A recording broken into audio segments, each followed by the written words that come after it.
Today, I am absolutely thrilled to be joined by Alison O'Neill, who is a writer and songwriter. And Alison has been on a journey of self-discovery and spiritual experiences that have included traveling around the world, which is something that I am so keen to do. So I am very excited to hear more about Alison's journey and for her to be able to share her journey with you today. So Alison, thank you so much for being here with me today.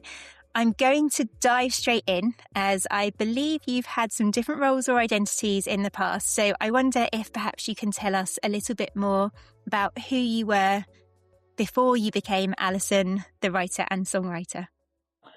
Well, I started off most probably just studying, thinking I'm going to get a job and follow my career. At the time when I was young, when I decided what I was going to do for a living, I wanted to work with young people. I was really interested in how nature affected young people. I worked voluntary for quite a while in a centre for children who were labelled with emotional behavioural problems. But I found when they were in nature, then problems just seemed to disappear. And I really, really felt that it was just the environment that was causing the problems. And would have been 30 years ago, 35 years ago. It wasn't really heard of as nature well-being for children or anything like that. So I'd heard about it in America. So I decided to go away and do a degree and study it really, the use of nature as a therapeutic medium for working with children with emotional behavioural problems. So I did my degree, and then I came and I started working in a children's home. I started to question things. I mean, it started with, I just thought I'd spent my all my life up until the age of 25 at the time when I finished my degree, studying. And then I was working, and then I just thought, I can't believe this is it. I mean, it was such a huge question for me. Is this it? I'm just going to go from studying to working, and then I'm going to work until I retire at 65 and my life is over. I couldn't understand why nobody was talking about this. You know, my friends are just working. I'm like, what's going on? I can't do this. I have to find out what life's about. This real burn feeling in me that I knew there was more to life than this. So it started with a question. There must be more to life than this. And it's really interesting because I thought the word quest is in the word question. And I thought, I'm going to go on a quest to find out what it's all about. And so I started telling people at work I'm going to travel the world. And I think they all thought I was a little bit crazy. They didn't think I was going to do it.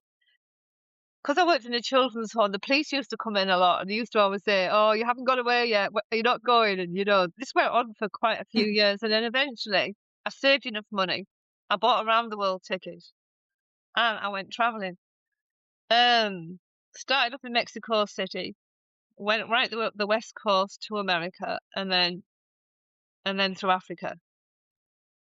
And what I found is, as soon as I left all that conditioning, all that work, all that expectation, and I started moving, because we were moving, we were doing overland. I did an overland trip, and I slept out a lot on the earth. I just wanted to do that. I couldn't be bothered putting my tent up. It was warm. I slept a lot on the earth under the stars, and I just felt something awakening me. All of a sudden, I just felt so connected with everything, with nature, and I felt so free. So this started me off on my journey of discovery. I realised actually why I'm talking this. I did start writing songs before I started traveling. Actually, I started writing my songs when I was at university. I decided I wanted to learn how to play the guitar, and we just taught chords. And I was studying social studies at the time, and we were studying a lot about just different things, controversial things as well. And I started writing about that to begin with. I use my songs as a way of asking questions, and also of thinking of another alternative. Because I remember my first song was about come and share my dreams with me. I had this idea that we could live this ideal life. I think I must have had it in my 20s. And I think that's what I went searching for. And then obviously since, after my travels, I've also brought up 2 children. They're now teenagers. I spent most of my life doing that. I realised that was really important for me. I didn't want to be working while I was bringing them up. I wanted to be at home with them. And did a lot of volunteer work, working in nature and working in communities. And at the moment, I'm working in a centre for adults with learning difficulties, but it's also quite self-sufficient. You know, it's kind of along my vision of us living more naturally. But I'm just going to leave it for there for now. That's kind of where I am and what I've been doing. Fantastic. It sounds like quite the adventure. And I think to be able to sleep on the land, well, firstly, I don't think I would be brave enough, in all honesty, to sleep without a tent, especially in some of those countries. But yeah, what an incredible experience to have been able to do that and to feel internally that something was changing as a result of that connection to nature. It sounds incredible. And I think for me, a lot of what you said feels like things that certainly I've looked for or I've been searching for and have perhaps struggled to find because I live in England and, you know, I'm still trying to conform to societal expectations of what I should do as a mum and a worker or as a self-employed person. And I think it will resonate with a lot of people who perhaps are dreaming of going on the adventures that you've already been on and are really keen to hear more about what that did for you and how that transformed you. Obviously, you felt the nudge, you felt that something needed to change before you took on your worldwide travel. Was there a point during your travel around the world where it kind of stepped up a notch, I guess, where that need for change became something stronger inside you? Was there any kind of pivotal moments there whilst you were traveling that you recall? Definitely. So there came a point when I was supposed to come home. I took 6 months leave from work. And well, my ticket lasted a year. And so I'd planned the first 6 months of my travel. I knew I was doing an overland trip from Mexico to Alaska and then from Kenya and Malawi down to South Africa, going to Tanzania and Zanzibar, Zimbabwe, Botswana. I knew I was doing that. And my trip was supposed to be over. At the end of that 6 months, I thought, I wasn't ready to come home. Absolutely not. I just got these wings and they were growing and I felt so free. And I also felt I didn't have a need for much money. I could live off very little. So I decided after them 6 months I was going to stay. I travelled with my sister up until that point. She was going back. So I gave her a little note to send to work to say I'm staying. I'm staying, you know, I'm not coming back to work. That's when I think everything took off. Now, as soon as I made that decision, I remember going into the backpackers in Johannesburg and something very strange happened. I'd just done a round the world trip, but I saw this picture on the wall and it was of, it was so stunning. It just blew me away. It was of these bright orange sand dunes and these dark, scorched black trees that still stood tall, this bright blue sky and this white, flat land, like honeycombed land. And it blew me. It was so perfect. And I was like saying to the other travellers, that can't be a real place. That can't be on this planet. And I saw in a little corner it said Namibia. And I'm like, Namibia? I've not heard of Namibia. And I was asking the other travellers, has anybody heard of Namibia? And this Canadian other traveller said, oh yeah, it's just above South Africa and near Botswana. I'm like, I don't believe it. It's just amazing. So that started me off with this, I don't know, I just felt really connected to this picture. Now, what happened after that? I arrived in Cape Town and I was in a backpackers. I'd just resting after this 6 months trip I did. And I remember just lying there they had loads of settees you could just rest on. And I remember this girl that I'd asked the question to from Canada come in to visit me in the backpackers. She was in another one and she said, there's a guy just come into the backpackers and he's doing a trip to Namibia and he needs an assistant. He wants an assistant.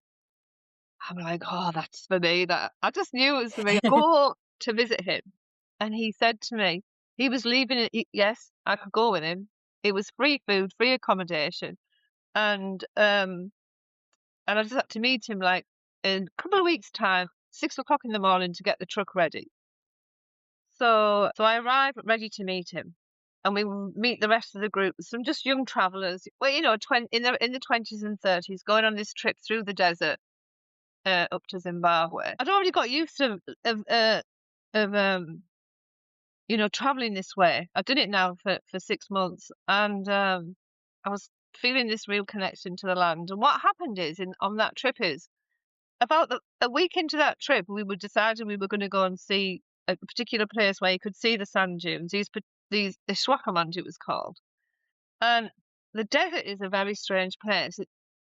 It's got a real energy about it, because I've got used to energy, and the desert is like, oh my God, it's like you're in the presence of something greater than yourself in the desert. You just feel it.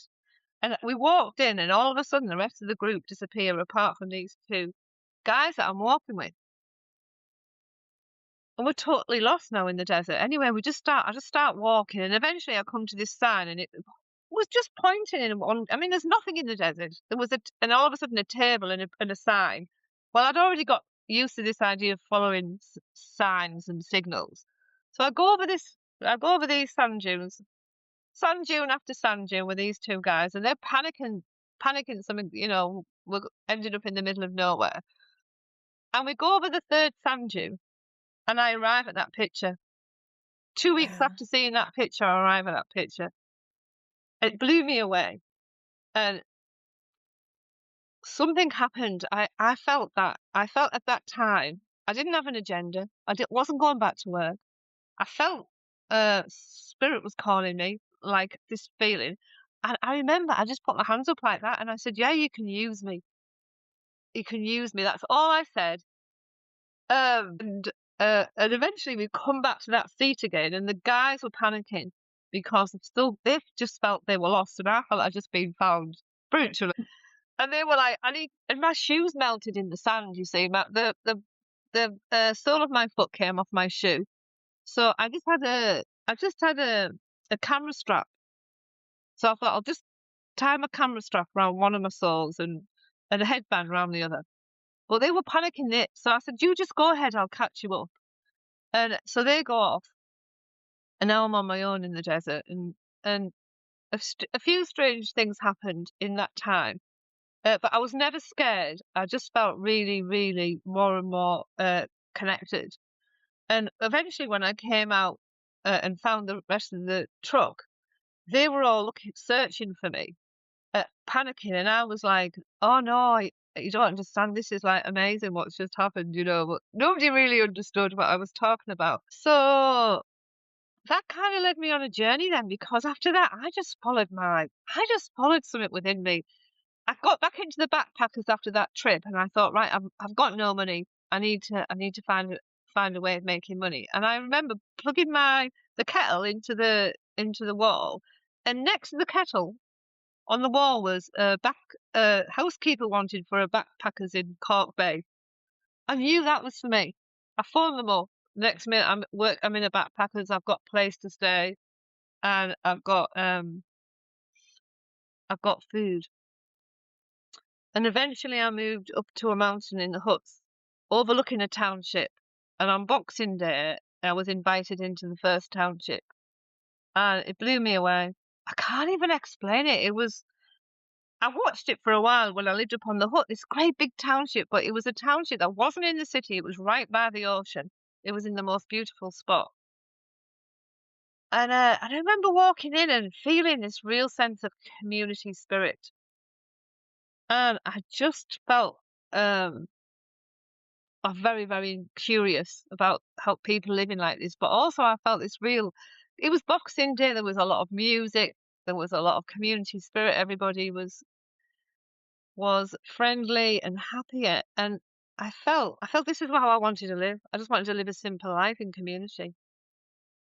But I also could see that there was a lot of poverty. You know, people just didn't have the bare essentials. And so that set me on another journey. And I ended up coming and going from South Africa for 3 years, until eventually, the last time I went, the second time I came home, my parents had a pub at this time. And one of the guys, I was telling him about my trip, said that he had a factory near where I lived. And he said that if I could fill a 40-foot container of aid, because I wanted to help the people, if I could fill it, he would pay for this container to go over.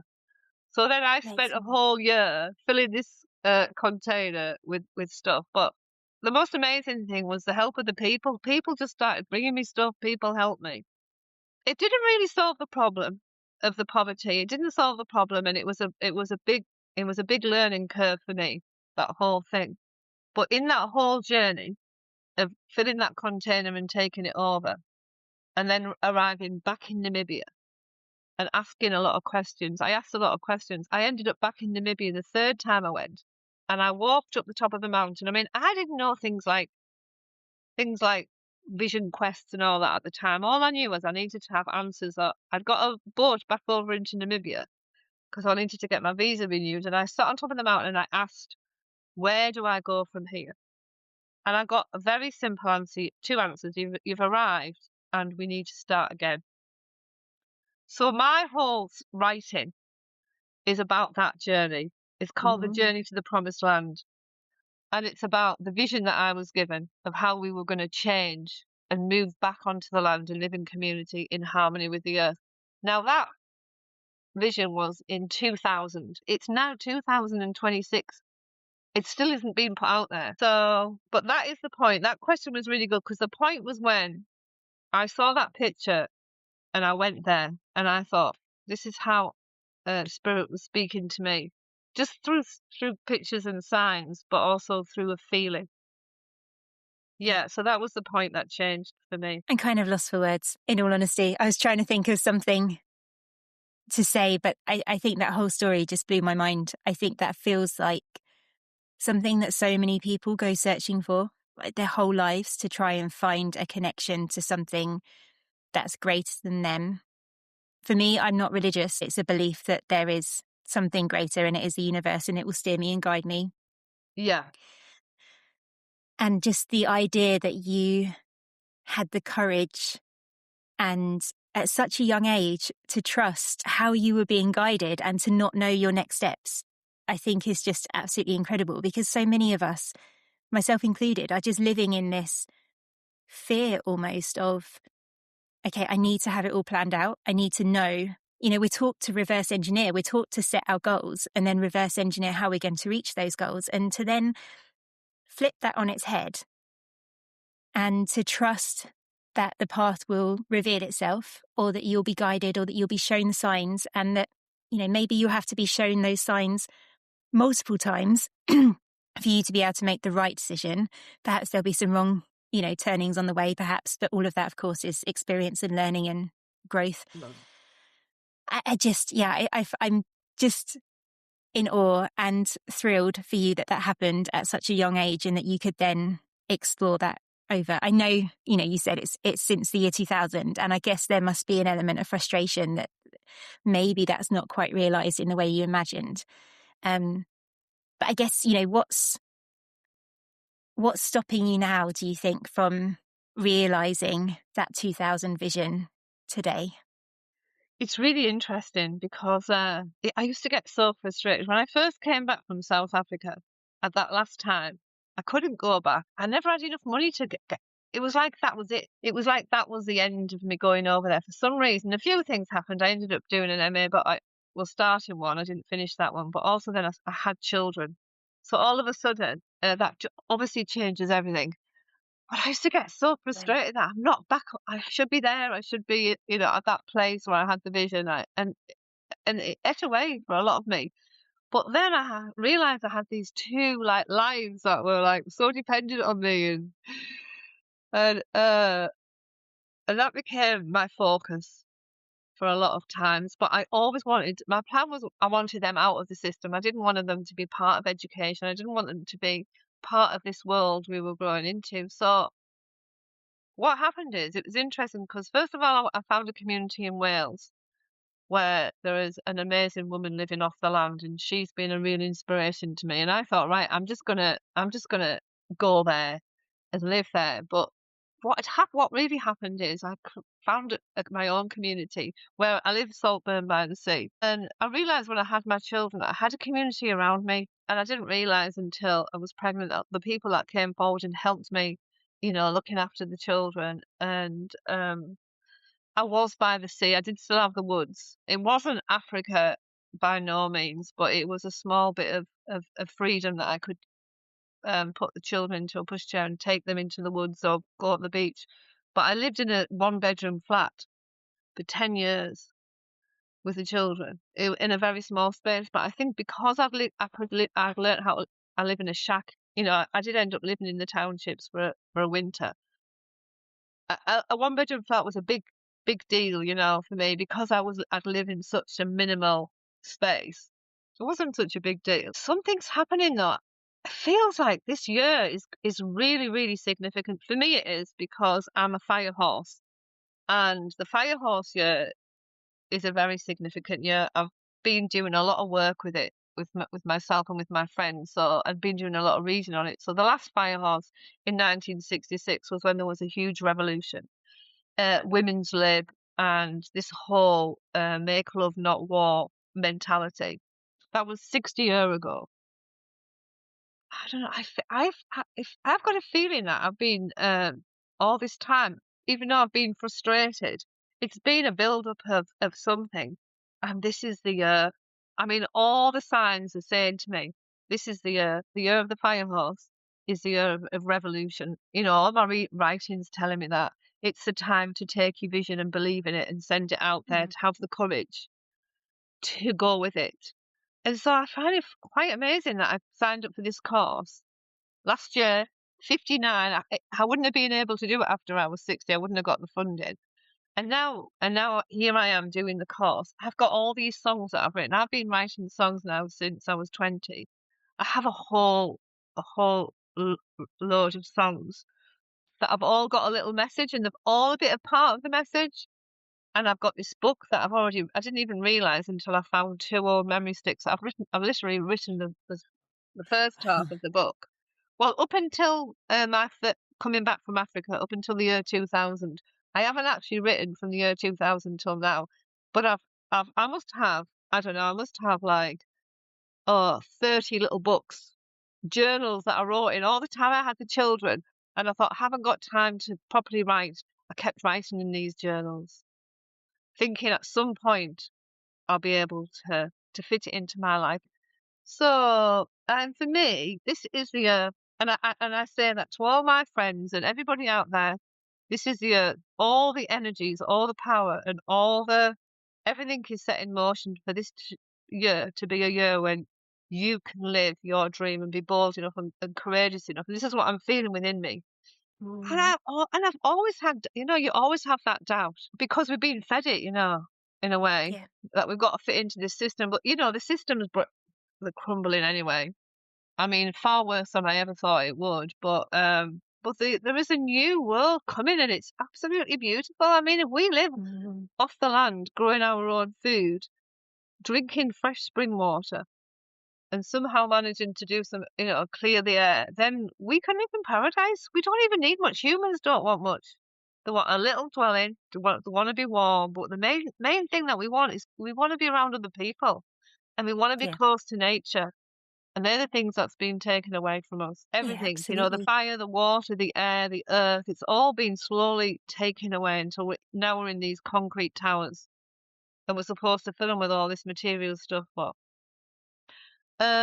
yeah, no, I think it's time. I feel this is what I'm feeling. This is it. This is the year when things change is going to happen.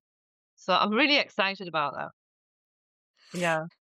I think there's a lot of people that I've spoken with who are feeling a similar energy, especially the last few weeks with the change of the year, Mm. and ready, ready to put themselves out there, ready to challenge all of their fears of judgment and criticism, and just to follow their dreams, whatever they Yeah. are.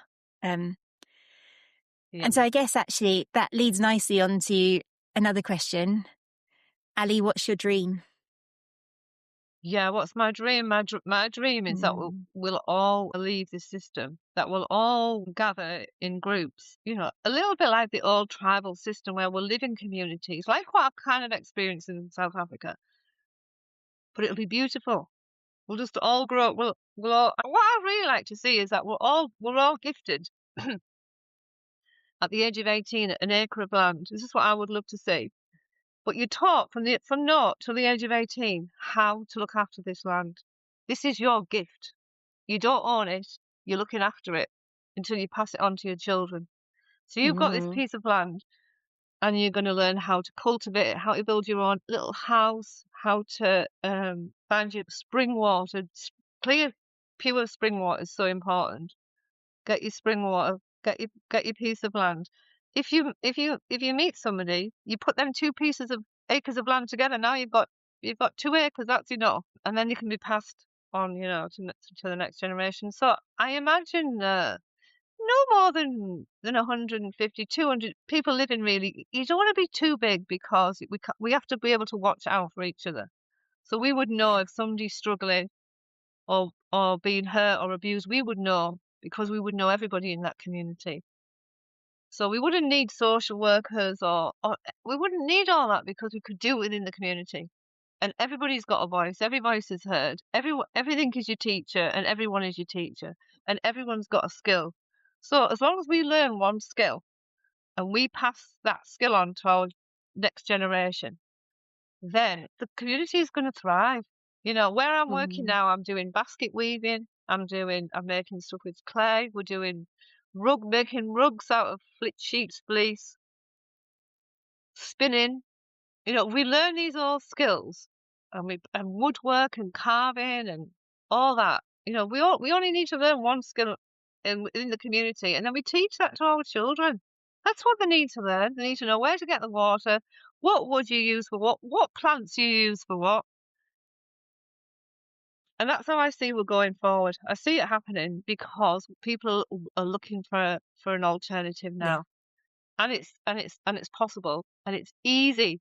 I'm part of communities, and we arrive on a piece of land for a week or a weekend, and there's nothing. And at the end of them 2 days, we've got tents up, we've got sinks, we've got toilets, we've got a whole system. It can happen overnight. But I imagine that we'd plan it, and it's necessary. It's necessary to make a plan of how we're going to get out of this system, because it's not going to be safe. But the alternative is so beautiful. I feel it. I've seen it. And it's coming. So that's what I see. I see us all returning to the land. Every voice heard. Living in harmony with the earth. And coming back to peace and harmony. Yeah. It's possible. We've sang about it. We've talked about it. But it is coming, and it's possible. Yeah. So that's my dream. And that we do it with ease. That it's just easy, we just know who's going to go and where we're going to go, and we'll be guided to where we need to be. We just need to learn them skills. I love that idea, and I love the skills. I literally have just started doing a carpentry course because I'm obsessed with building stuff out of wood. So that's one of the things that, I love it. I feel like within even my kind of wider circle of friends, the idea of joining a community like that wouldn't be something that they would be interested in. But I think certainly over the last few years, that's something that I would be keen to explore. Probably if my family circumstances were a bit different, like if I was single, for example, and I didn't have children who were dependent on me, it would be a lot easier to go and explore that lifestyle. But I think getting family buy-in for that lifestyle would be challenging, because I'm going to say this, I apologise to my children, but they are pretty lazy. The idea that they would have to do some work and not just have the internet would be hard for them. And that's my fault as a parent. But I do love the idea and what you've described, and the thought that could be possible. And I think I see, not that I'm really heavily involved in their communities, but I do see, on social media, just on Facebook, for example, people who are desperately looking for communities where they can park their van, or they can pitch up a tent or a caravan and contribute to a community which is self-sufficient, where everybody looks out, literally what you've just described. And I think there's several communities like that, aren't there, that are popping up around the country, where people are either investing money or somebody's donated land for people to do that and to explore what that life looks like. And I think that's so exciting. It'll be needed in the community. But, if we're all watching out for each other, That's what I see a CAM community now. I think for anybody, any of your friends or even your family who've never done it, just go to a community camp. That's how I Mm. started. There's Into the Wild. I went to one called the Gaia Tribe. It was just a small community camp where we camped in circles. We had fire. We sang.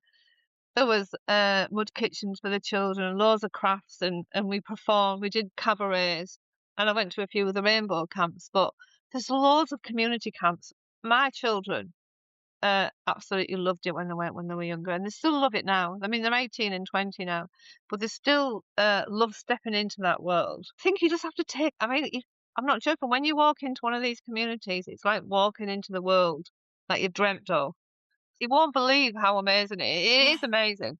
It's like walking into a dream. Everything you could ever wish for is there. So that's the great thing is these communities are there now for you to step into. Just got. I like to go to conscious ones. I like ones where there's no alcohol or drugs. It's just music, good food, and community. I love the So sound of that. good. We'll definitely have to look it up. Thank you. Yeah. So I know you've touched on things that you're excited about for this year. And the MA course that you mentioned is the MA in Creative Practice from the Make Institute.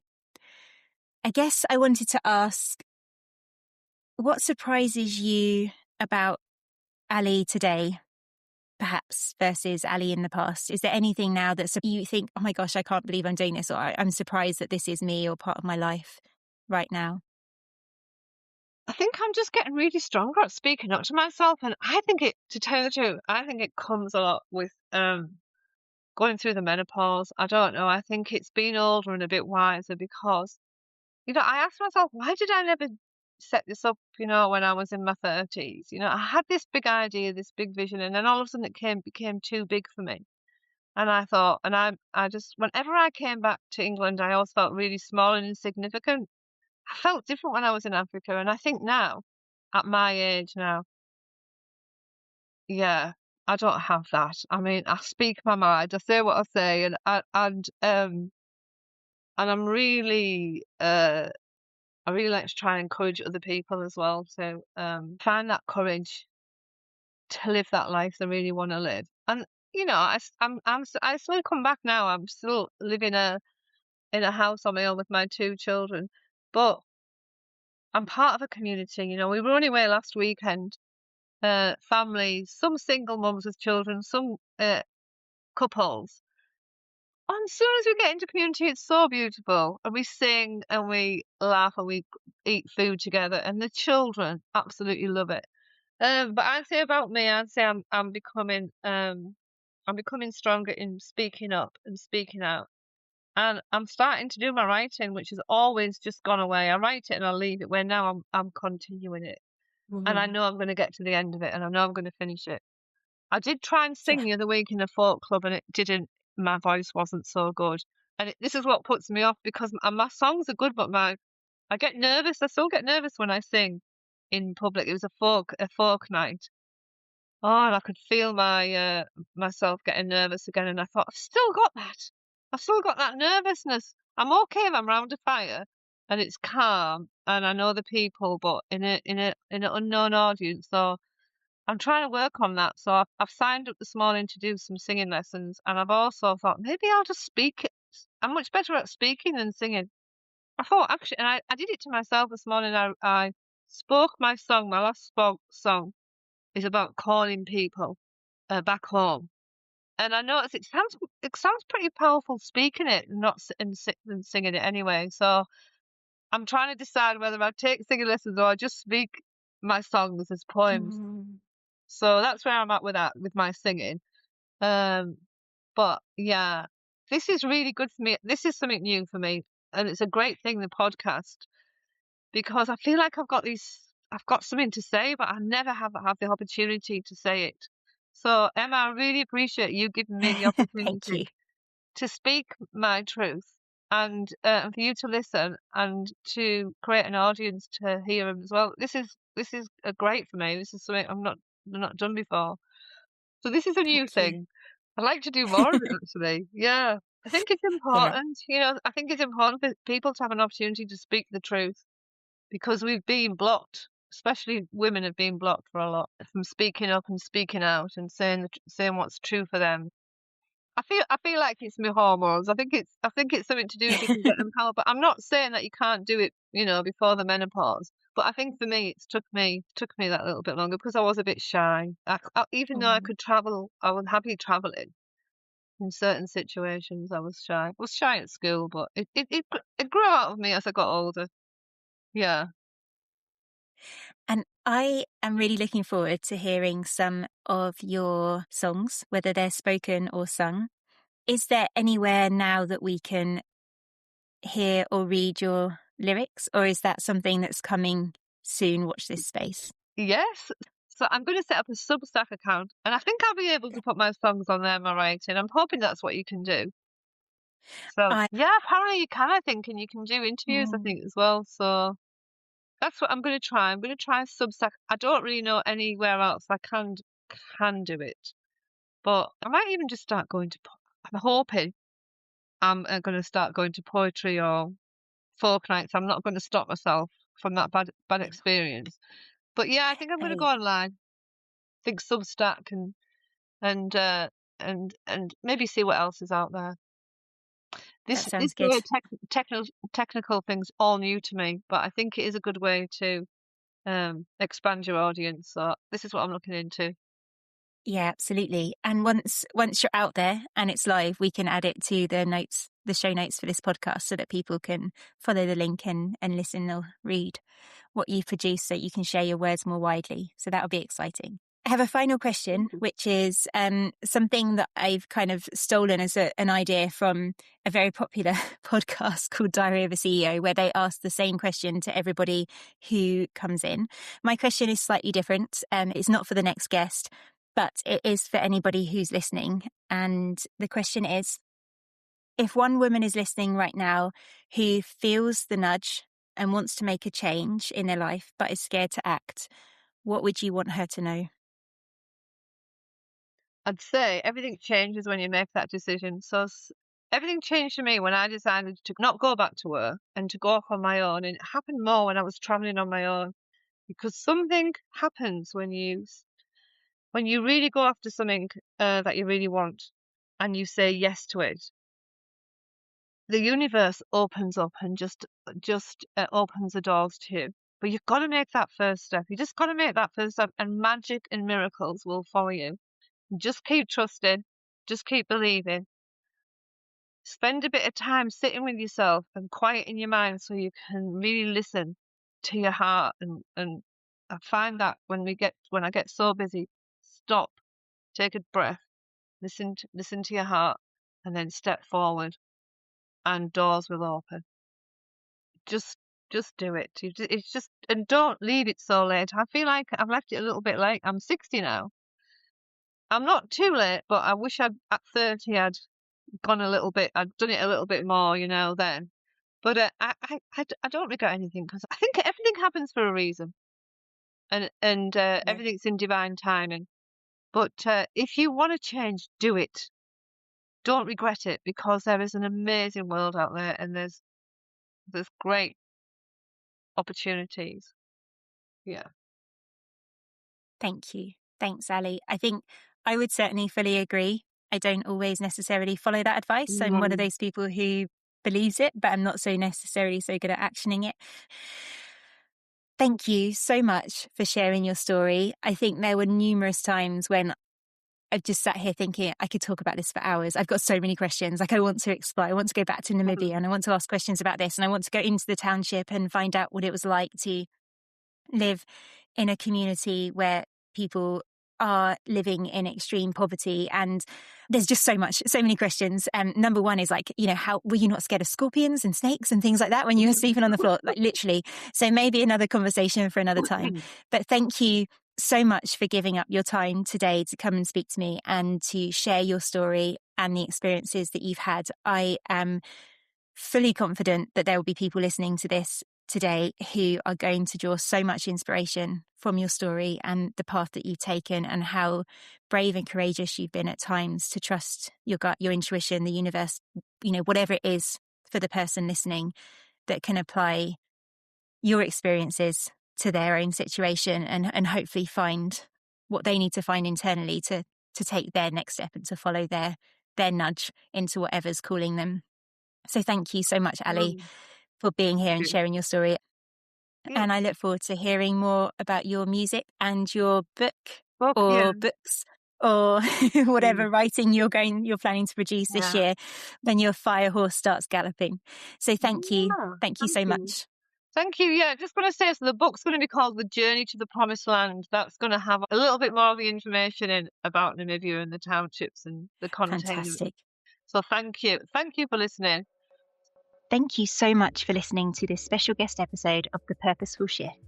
If you would like to learn more about Alison's journey and her new book, or follow her writing and creative work, I will include links to her Substack in the show notes.